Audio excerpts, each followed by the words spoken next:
Abrimos las Sagradas Escrituras en la primera carta del apóstol Pablo a los Corintios, capítulo 12.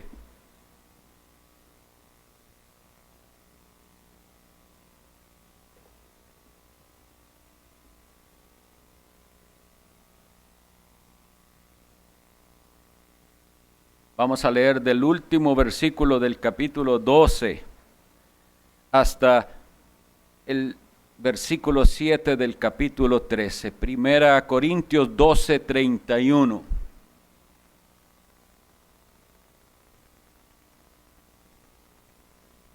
Procurad pues los dones mejores, mas yo os muestro un camino aún más excelente. Si yo hablase lenguas humanas y angélicas y no tengo amor, vengo a ser como metal que resuena o címbalo que retiñe. Y si tuviese profecía y entendiese todos los misterios y toda ciencia, y si tuviese toda la fe de tal manera que trasladase los montes y no tengo amor, nada soy. Y si repartiese todos mis bienes para dar de comer a los pobres, y si entregase mi cuerpo para ser quemado y no tengo amor, de nada me sirve.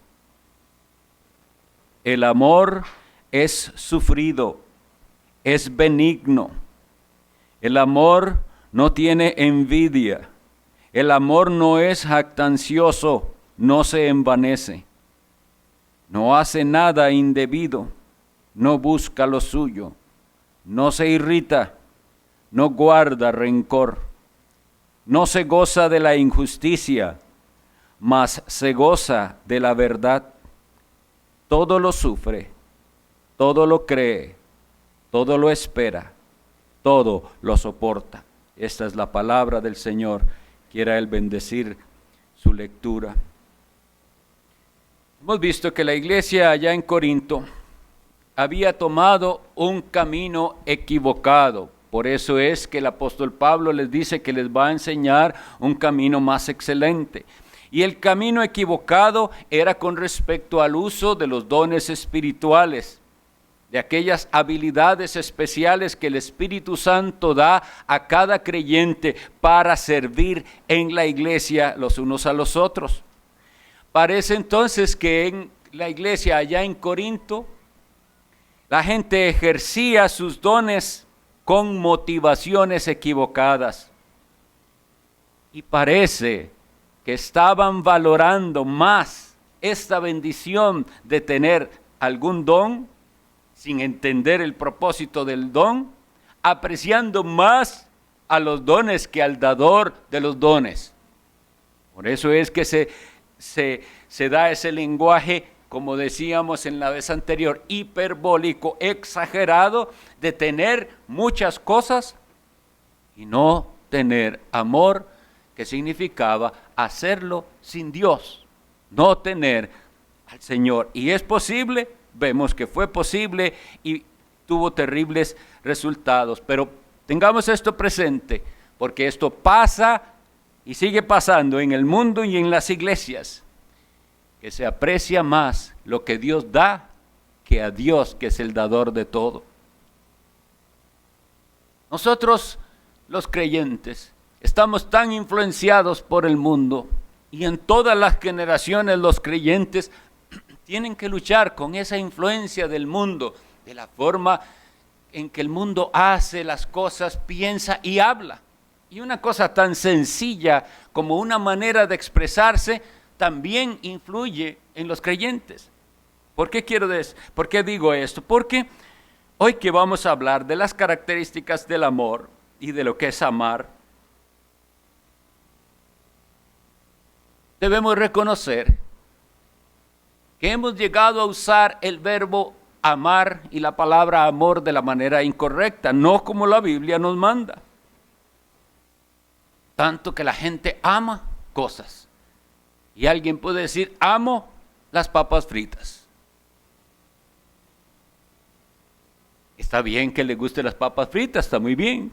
Y teníamos una palabra en español para eso, y usted podía decir, me encantan las papas fritas, pero la influencia del mundo nos hace usar una palabra que no debería usarse para eso. Amo las papas fritas. Y así con cualquier otra cosa. Usted puede amar, oigo gente que ama el ciclismo, ama el fútbol, pudiendo decir, me encanta el fútbol, soy aficionado, pero ama. Cuando nosotros veamos hoy en las características del amor, creo que seremos corregidos de que no usemos esa palabra tan livianamente, porque no nos damos cuenta que estamos rebajándole al amor todo lo excelente que es y lo usamos para cosas de esta vida. Ahora bien, si nosotros decimos ser bíblicos y regirnos por la Biblia, ¿por qué en estas cosas no lo somos? Porque en la Biblia, y les digo a mis hermanos que tomé el tiempo de buscar, como ahora es tan sencillo con los buscadores y las referencias, cada vez que en la Sagrada Escritura se usa el verbo amor o amar o amó o ámense, no se refiere a cosas. Hay un sentido, como les decía en alguna vez, en el que la palabra amor tiene otra acepción que no es ágape y se usa en diferentes ámbitos, pero el amor se usa en el mandamiento de amar a Dios sobre todas las cosas, de amar al prójimo como a uno mismo, de amar las virtudes, como decía el profeta, amad misericordia, hay que amar, de amar la ley de Dios, todas esas citas las tendremos después. ¿Cuánto amo yo tu ley? Amar a Dios, al prójimo, las virtudes de Dios mismo, la ley de Dios. Pero no, las bendiciones del Señor no son para amarlas, son para gozarse en ellas, para disfrutarlas y para con ellas bendecir también a los demás, porque para eso nos las dio Dios. Estas descripciones del amor de Dios que hemos leído, que están a partir del versículo 4, las vamos a ver personificadas en la persona del Hijo de Dios.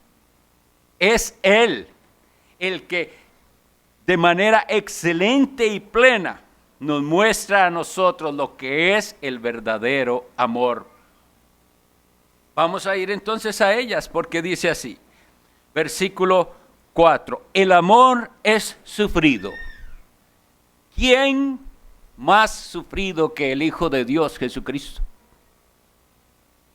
Isaías 53:3 nos dice que Él fue varón de dolores, experimentado en quebranto. ¿Quién más sufrido que Jesucristo? Y con la motivación correcta para ese sufrimiento. Porque recordemos que recién habíamos visto que se pueden hacer grandes cosas y grandes sacrificios con una motivación equivocada. Pero Cristo, el varón de dolores, experimentado en quebranto, hizo lo que hizo con la motivación correcta. La gloria de Dios y el bien de las almas que Él vino a salvar, como dice en Hebreos, por el gozo puesto delante de Él, sufrió la cruz. El amor es sufrido. Cristo lo mostró así. El amor es benigno. Cristo lo mostró así. En el Evangelio de Mateo 9:36. Si no son muy rápidos en buscar, solamente anótenlo o se los puedo dar luego. En Mateo 9:36 dice que Cristo vio a las multitudes y tuvo compasión de ellas porque eran como ovejas sin pastor. Era la benignidad mostrada en Jesucristo. En Mateo 14:14 dice que tuvo compasión de muchos y los sanó. En Mateo 15:32 le dice a sus discípulos, tengo compasión de la gente porque hace rato que están aquí, no hay que comer, hay que darles de comer.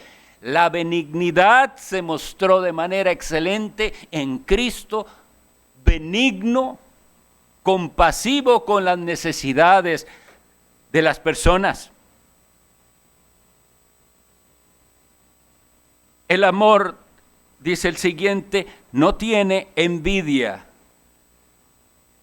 No puede tener envidia y no podía tener envidia Cristo, porque él sabía quién era él ante Dios. Gloria de los hombres no recibo, decía Jesucristo, Juan 5:41. Y con cada una de estas características del amor de Dios, debemos nosotros ir de una vez pensando, ¿y yo? ¿Tengo algo de eso? ¿Yo tengo esa capacidad y esa disposición a ser sufrido y a ser benigno? Igual en esta, envidia. ¿Por qué es que caemos en envidia? Por no saber quiénes somos o olvidarlo, quiénes somos ante Dios. Cuando la persona sabe quién es ante Dios, no envidia nada de nadie, porque se siente el privilegiado hijo de Dios, adoptado por Dios en su Hijo Jesucristo. Y Jesús sabía quién era Él. El amor no es jactancioso, no se envanece. Busquémoslo por favor, Filipenses 2.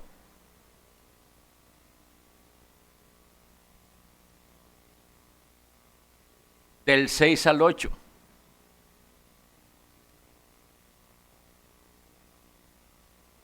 Del 5 al 8, perdón. Haya pues en vosotros este mismo sentir que hubo también en Cristo Jesús, el cual, siendo en forma de Dios, no estimó el ser igual a Dios como cosa a que aferrarse, sino que se despojó a sí mismo, tomando forma de siervo, hecho semejante a los hombres, y estando en la condición de hombre, se humilló a sí mismo, haciéndose obediente hasta la muerte y muerte de cruz. No se aferró a ser igual al Padre, igual en gloria y en poder, y se despoja, no se envanece, no se aferró a aquella gloria merecida, sino que se despoja. ¿Cuánto de esa actitud hay en nosotros? Porque dice el apóstol que deberíamos tener la misma actitud de Cristo, el mismo sentir. Y el mismo Cristo, en la noche de la última cena, cuando Él lava los pies a sus discípulos, les dice, ejemplo os he dado para que como yo he hecho, vosotros también hagáis. Cristo, que no fue jactancioso y que no se envaneció, que siendo el Señor y el Maestro, se humilló, nos da el ejemplo para que nosotros también dejemos toda jactancia. La jactancia es esa presunción, ese estar haciendo alarde de lo que somos o de lo que tenemos. El envanecimiento. Cristo mismo no buscaba, decía él, su propia gloria, sino la del Padre. Y el Padre le glorificó. Así nosotros tenemos que aprender a no estar buscando nuestra propia gloria. Y esta es una de las cosas que más cuesta en el ejercicio de los dones espirituales. Hoy hace 8 veíamos esto. De la tendencia de que si hacemos algo, queremos que otros sepan que lo hicimos, para que por lo menos nos den la palmada y nos digan bien hecho. Y no estamos diciendo que no es bueno reconocer a los que hacen. La Biblia nos dice reconocer a los que entre nosotros son de ese testimonio. Sin embargo, el verdadero amor no lo hace por eso, sino por un reconocimiento precioso que habrá al final, las palabras de Dios mismo, que dirá, bien, buen siervo y fiel. Jesús diciéndole a uno, entre en el gozo de su Señor. Esa es toda la motivación correcta. No gloria de los hombres, no buscando fama ni fortuna aquí. El siguiente elemento nos dice: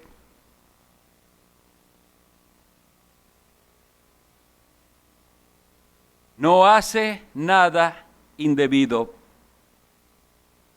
Como ven, estamos haciendo un repaso muy por encima de las características del amor verdadero personificadas en Cristo. Después aplicaremos más específicamente.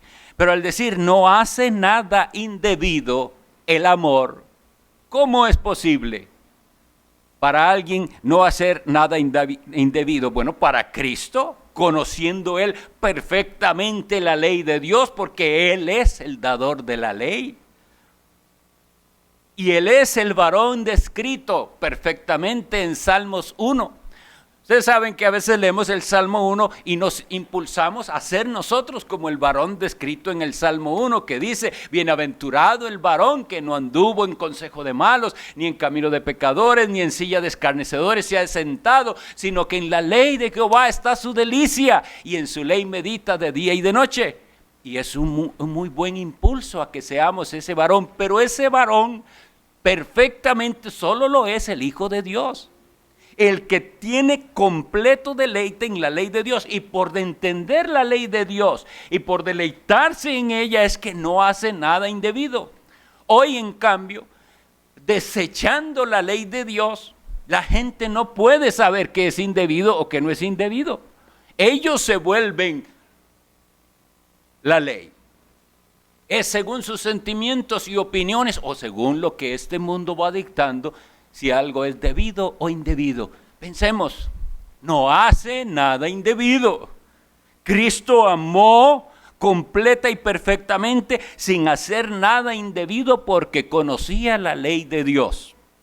¿Conoce usted la ley de Dios para no hacer nada indebido? ¿Indaga usted en la ley de Dios con ese deseo de no hacer nada indebido? Pero hoy en día se hacen cualquier cantidad de maldades en el nombre del amor, porque ellos se aman, o ellas se aman. El amor no hace nada indebido. El sentimiento que pueda haber entre esas dos mujeres, o entre esos dos hombres, o entre lo que usted quiera, un hombre casado con una mujer soltera, el adulterio, lo que sea, esa es la excusa, es que se aman.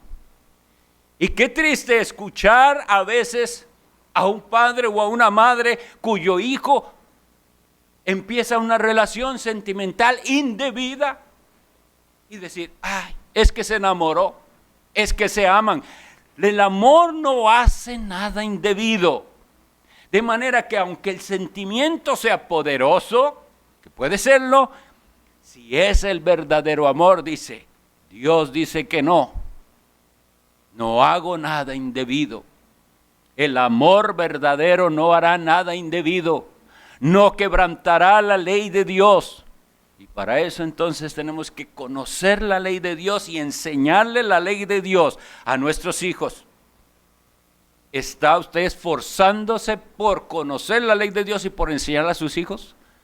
Muy fácil es hablar de esto de la ley de Dios, y estamos estudiando la ley y el evangelio, pero los mandamientos conoces, supone Cristo cuando habla con aquellos. Los mandamientos, ¿los conoce?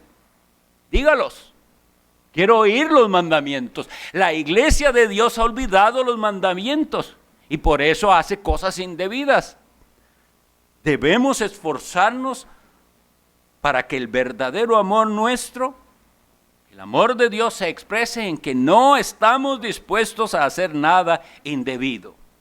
Entonces, al usted decir no a algo porque es indebido, está basado en principios de la palabra de Dios, no en gustos o en opiniones personales.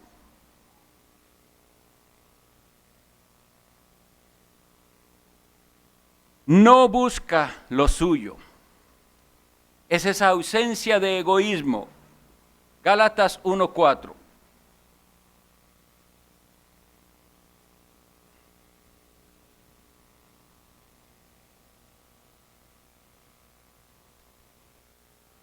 Hablando de Cristo Jesús, dice, el cual se dio a sí mismo por nuestros pecados para librarnos del presente siglo malo, conforme a la voluntad de nuestro Dios y Padre.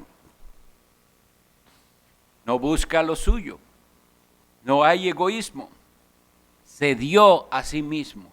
¿Y cómo mostró Cristo que se dio a sí mismo? El mayor acto fue el entregar su propia vida en la cruz, pero durante toda su vida Él se dio su tiempo, dio su amor, se dio a sí mismo por completo. Timoteo 2:6 lo repite.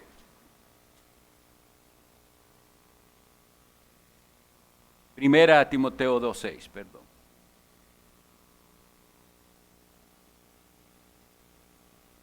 El cual se dio a sí mismo en rescate por todos, de lo cual se dio testimonio a su debido tiempo. Y Tito 2:14, ahora, el hecho de que algo se repita de esta manera nos tiene que llamar la atención. Dios nos está diciendo que esta característica es esencial en el Hijo de Dios. Él se dio, dice, ¿quién se dio? A sí mismo por nosotros para redimirnos de toda iniquidad y purificar para sí un pueblo propio celoso de buenas obras.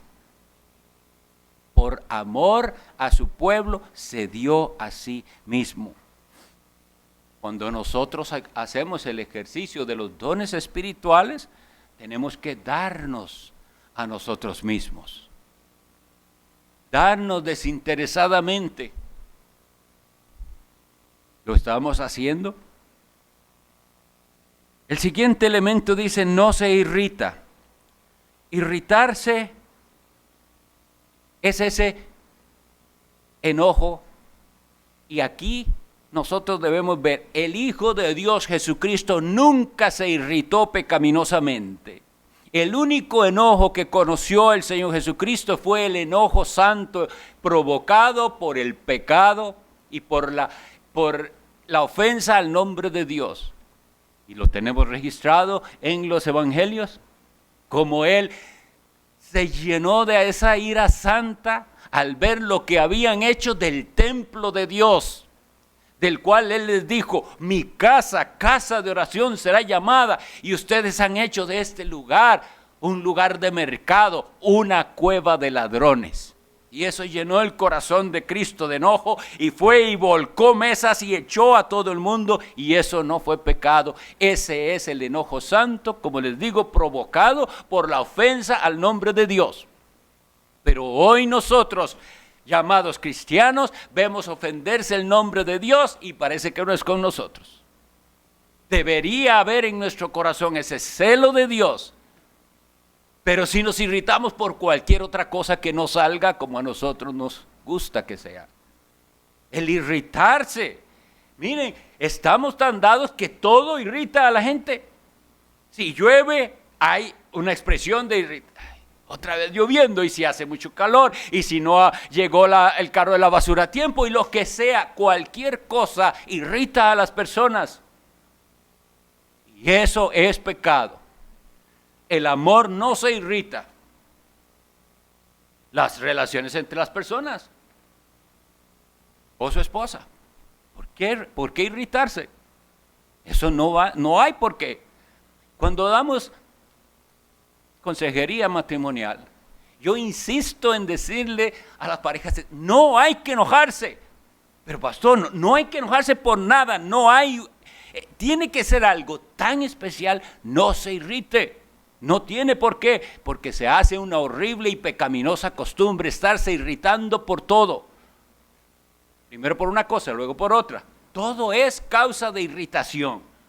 El amor no se irrita. No se irrita. Y eso tiene que el cristiano tenerlo bien claro. No, le voy a decir no al enojo, porque miles de razones dará el enemigo, Satanás, para que estemos irritados.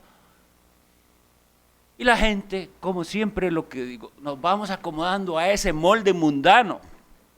Es que él es muy irritable y ya es como la justificación. Él es así, él por todo se enoja.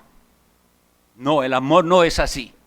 Y vamos a nosotros a tener que decir, el verdadero amor que ejemplifica a nuestro Señor Jesucristo no se está irritando por nada, excepto sea, como digo, por la ofensa del nombre de Dios, por las injusticias, eso sí. Pero si nos examinamos, la verdad es que todo lo que nos irrita es que las cosas pasen como yo no quería que pasaran, y ya entonces es causa de irritación.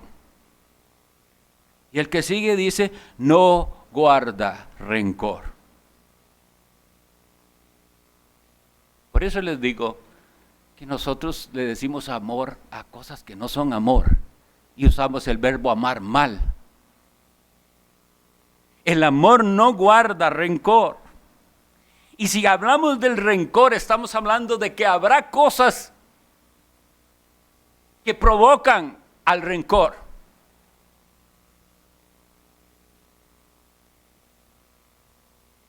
Jesucristo trató con personas que le devolvieron mal. Y bueno, si eran impíos, sabemos que son impíos, pero quisiera que pensemos en un caso particular para que veamos que Jesús no le guardó rencor a sus discípulos. Cuando Jesús les anuncia que Él va a ser crucificado y que ellos lo van a abandonar, Pedro le dice que no y que no. Yo te seguiré hasta el final. Mi vida daré por ti. Eso fue lo que le dijo Pedro. Y los demás también decían eso. Todos conocemos el relato de que eventualmente Pedro llegó a negar 3 veces que conocía a Jesucristo. 3 veces dijo, no conozco al hombre. Y en una de ellas dicen que hasta en su lenguaje, hasta maldiciendo para que no lo identifiquen con él. Eso es lo que sucedió. Esos son los hechos. Ahora pensemos en la horrible posibilidad de que Cristo le guardara rencor a Pedro. ¿Se acuerda, Pedro? Cuando aquella mujer le dijo a usted que si me conocía y usted dijo que no. No se haga el tonto, como decimos aquí. Usted me negó. Y se acuerda cuando el otro dijo y usted dijo que no me conocía. Y se acuerdan ustedes todos cobardes como salieron huyendo cuando vieron a la turba que venía a llevarme. ¿Se acuerdan? Eso es el rencor. Estarle recordando a la persona el mal que hizo. ¿Cómo hubiera sido? Y vean que estamos hablando de algo que cualquiera de nosotros diría, se lo merece que le digan eso. Se lo merece que los regañe de esa manera por cobardes y por traidores. El amor no guarda rencor. Y viene el Señor y les habla. Y les dice hasta hijitos cuando llega y se les aparece. En cambio, somos expertos en guardar el registro de todo lo que nos hacen y todo lo que nos molesta. Y al salir, ya algunos van contabilizando quién no me saludó, quién yo vi como que no quiso saludarme, etc. Ahí guardando rencor. Y digo de cosas pequeñas, pero en la casa es donde más se da, en las relaciones. Los padres no pueden ser guardadores de rencor. Los padres disciplinan, dan el castigo y ya no más. Ya no hay que estar recordando la falta a los hijos, ni a la esposa, ni el esposo a la esposa, ni a nadie. No guarda rencor, ya se trató el asunto. Pero como no se practica el verdadero amor, se guarda ese rencor. Y se tienen las fechas guardadas en la que me hizo o no me hizo. El siguiente dice, no se goza de la injusticia. En este volvemos a la necesidad de conocer la ley de Dios, porque toda injusticia es pecado, dice la Sagrada Escritura. No se goza de la injusticia. se goza de la verdad. La verdad es la ley de Dios. La verdad es la palabra de Dios. Dice el Salmo 119, 77.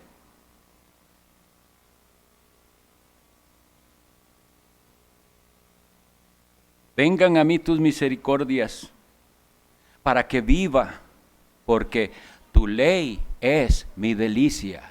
Se goza de la verdad. Encuentra deleite en la ley de Dios. Eso es lo que significa se goza de la verdad. La verdad es la palabra de Dios. ¿Se goza usted de la verdad? Por eso es que deberíamos decir amén. Por eso yo voy a favor de que si el predicador está diciendo algo que exalta a Cristo, que es una verdad revelada para mi bien, amén, me gozo de esa verdad. No de las injusticias. Y esas injusticias no es usted el juez para decir cuando algo es justo o es injusto. Precisamente necesitamos ser regidos por la palabra de Dios para tener una conciencia bien alimentada, bien informada de la verdad de Dios. ¿Cómo puede ser que hoy los tribunales de los países dan veredictos contrarios a la verdad y a la justicia? Porque se apartaron de la verdad. No se gozan de la verdad, se gozan de injusticias.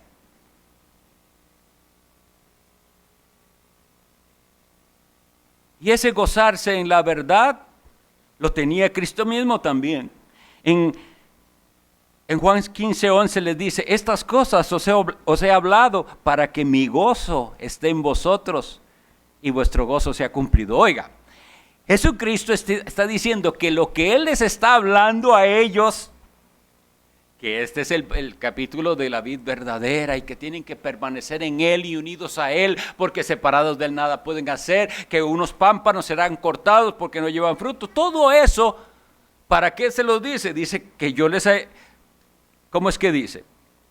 15:11. Estas cosas, toda esta enseñanza que les he dado, es para que mi gozo esté en vosotros y vuestro gozo sea cumplido. Es decir, el Señor Jesucristo se gozaba en estas verdades y para eso se las enseñaba a ellos. ¿Qué tanto se goza usted en las verdades de la palabra de Dios que le son enseñadas y predicadas? ¿Qué tanto se goza en su lectura personal de la palabra de Dios? ¿Cómo aborda el libro santo de Dios? El gozo de la verdad. Hoy he estado leyendo en mi lectura y he visto más claramente cuán precioso es el Salvador que Dios nos dio, su Hijo Jesús. Eso es gozarse de la verdad. O cualquier otra enseñanza que se desprende de la Biblia. Pero ¿en qué se goza el mundo? ¿En qué se goza los cristianos? Han encontrado gozo en otras cosas y no en la verdad de Dios. Es cuestión de oír las conversaciones y veremos.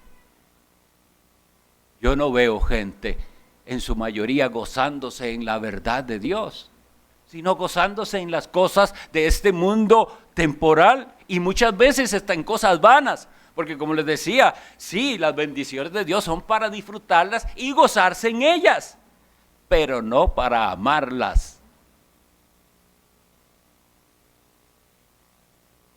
Cuando dice, todo lo sufre, volvemos a pensar en esas palabras que están en Hebreos 12:2.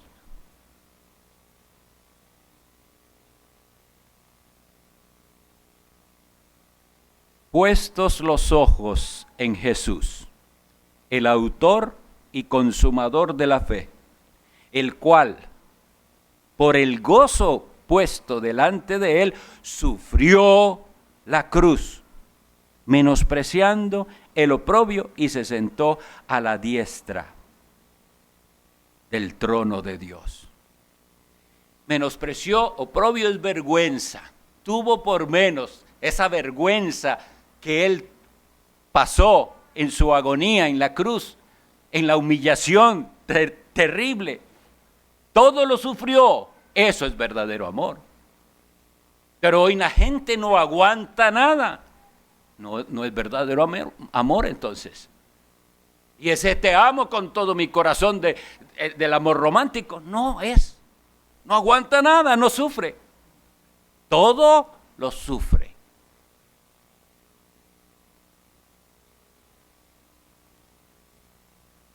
Por la motivación correcta. Todo lo cree. Ahora, todo lo cree. No se puede malinterpretar pensando que nosotros estamos llamados a ser ingenuos. No, todo lo que Dios dice lo creo, porque Él es verdadero. Y como veíamos en Apocalipsis, sus promesas, ¿cómo son? Son fieles, las palabras de Dios son fieles y son verdaderas. Entonces yo, todo lo que Dios diga lo creo. Así no lo entienda todo, pero todo lo que Dios diga yo lo creo. El amor verdadero, todo lo cree. No es entonces, como les decía, ni ingenuidad ni imprudencia. Él me dijo que es así, voy a hacerlo así. No, todo medido con la palabra de Dios.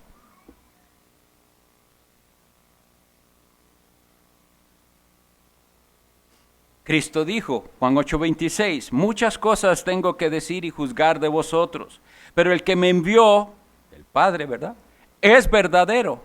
Y yo, lo que he oído de Él, esto hablo al mundo. Si nosotros entendemos bien esto, las palabras de Cristo son para nosotros lo máximo e infalible. Y no le ponemos condiciones. Creemos verdaderamente en sus palabras.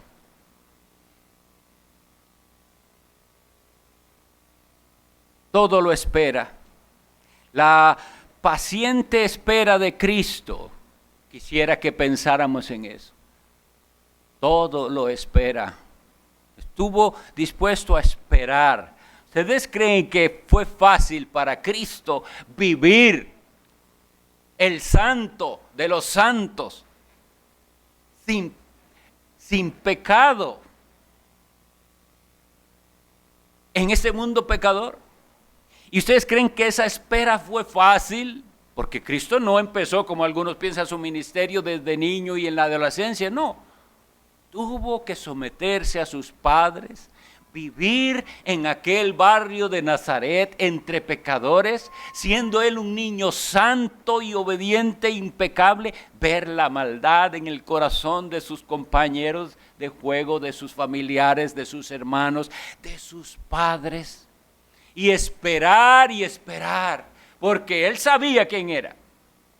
Recuerden que desde los 12 años dijo en el templo, ¿por qué me buscabais? ¿No sabíais que en los negocios de mi padre tengo que estar yo? Entonces quiere decir que él sabía, pero la espera y esperar. Era Cristo, dice el Evangelio, como de 30 años cuando fue manifestado a Israel. Son 30 años de espera paciente para ya ahora sí, él ejercer su ministerio.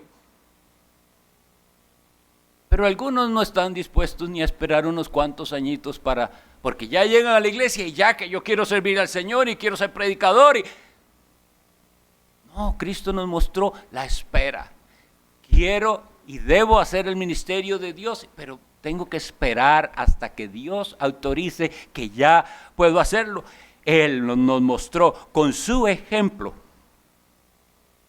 su disposición y capacidad de esperar. Todo lo soporta. Es el último. Dice Romanos 15:3. Porque ni aun Cristo se agradó a sí mismo. Oigan bien, estamos viendo en Cristo ejemplificado el amor verdadero. Ni aun Cristo se agradó a sí mismo. Antes bien, como está escrito, los vituperios de los que te vituperaban cayeron sobre mí. Los insultos. Todo lo soportó. Los insultos cayeron sobre Jesús. Él no se agradó a sí mismo. ¿Ven por lo que digo que nosotros usamos la palabra amor muy demasiado livianamente? Y el verbo amar.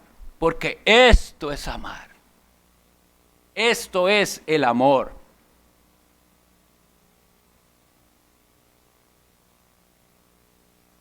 En ese todo lo soporta, me vino a la mente aquel episodio en que Cristo, Mateo 17:17, tiene que expresa lo difícil que esto fue.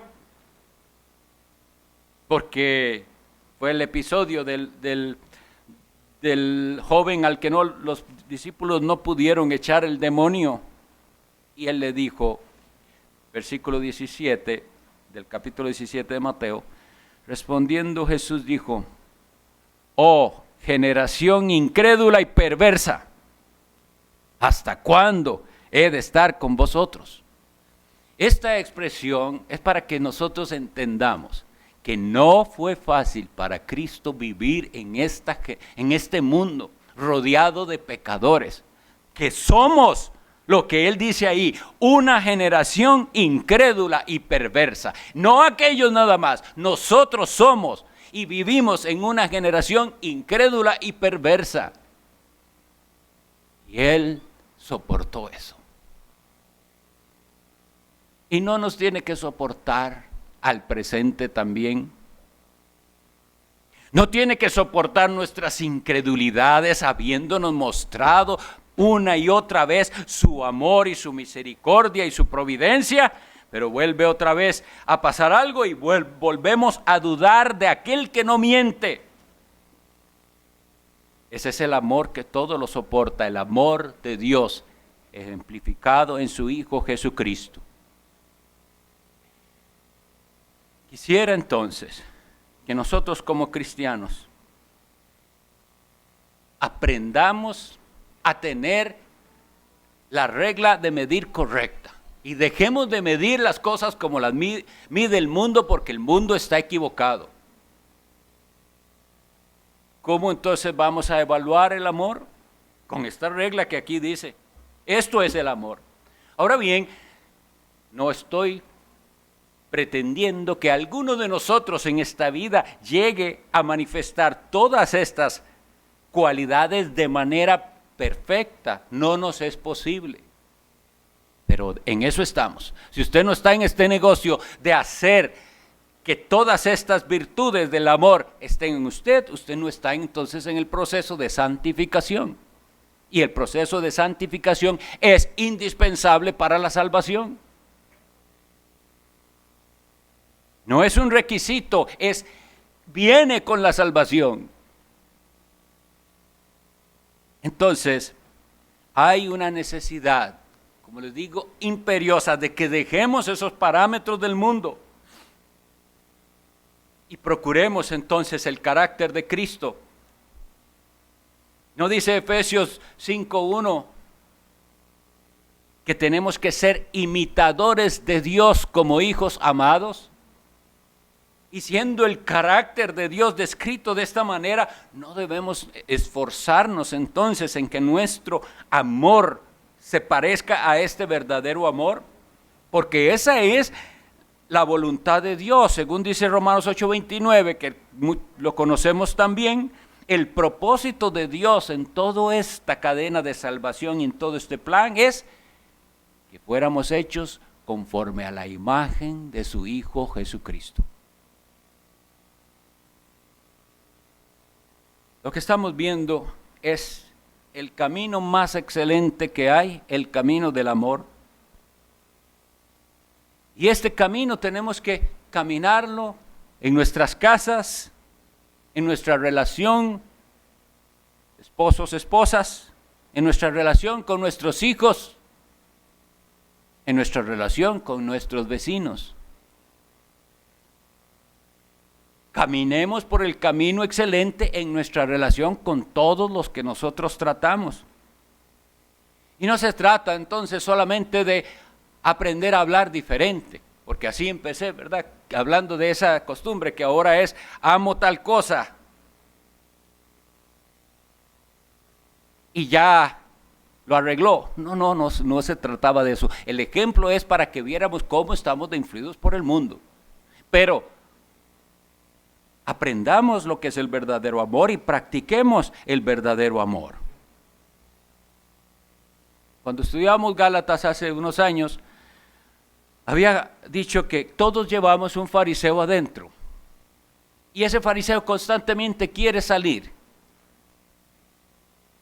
Y si nosotros no somos cuidadosos, sale y pensamos que, ok, dijo el pastor, que ya no puedo decir que amo las papas fritas y ahora cuando oigo a otro que dice que ama eso, lo critico porque yo no hablo así. Y entonces eso es el fariseo, el que siempre está comparándose pensando que él es mejor que los demás. No hay uno solo de nosotros que viva el amor de Dios como deberíamos.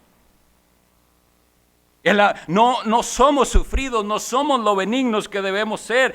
Hay envidias en nuestro corazón, hay jactancia, vanidad. Hacemos cosas indebidas, somos egoístas, nos irritamos, guardamos rencor.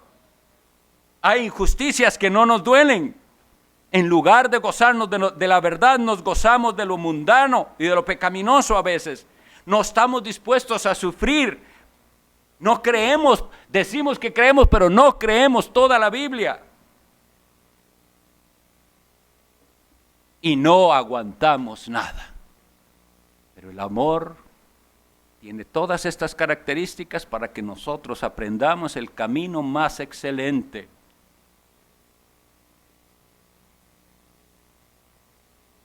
Tenemos que amar a Dios. El tiempo se ha ido y no quiero extenderme porque tenemos también la cena del Señor. Pero les voy a decir, la Biblia dice, y usa ese verbo amar en amar a Dios, amar su nombre, amar su salvación. Deuteronomio 6:5, Salmos 5:11, Salmos 40:16. Amar al prójimo, Levítico 19:18, desde ya estaba dicho. Amar la ley de Dios, Salmo 119:97. Amar misericordia, Miqueas 6:8. Amarse los esposos, el esposo ame a su esposa, la esposa ame a su esposo, Efesios 5:28, Tito 2:4. Amar la vida, el don de Dios, 1 Pedro 3:10. Y sobre todo tenemos el ejemplo en cómo Dios amó a los suyos. De tal manera amó Dios que dio. Dio lo más grandioso, maravilloso y amado por el Padre, para que todo aquel que crea en el Hijo de Dios no se pierda. Sin embargo, la Biblia habla de quienes lo que aman es la maldad y el pecado. Y así éramos todos nosotros antes que el Espíritu Santo viniera y nos transformara. Así que estamos confrontados al camino más excelente, caminemos por ese camino más excelente. Y si alguno no está caminando este camino excelente, lo primero que debe hacer es arrepentirse y dejar de amar lo que ama, para que Dios derrame por su Espíritu Santo el amor en su corazón y usted pueda amar la verdad. Oremos. Bendito Dios, gracias porque tú hablas con claridad en tu palabra, y perdónanos por ser sordos y ciegos, porque esa sordera y esa ceguera es voluntaria. Creemos en el Espíritu Santo y pedimos que lo envíes para la aplicación correcta de tu palabra a nuestras vidas y a las vidas de cualquiera que escuche. Amén.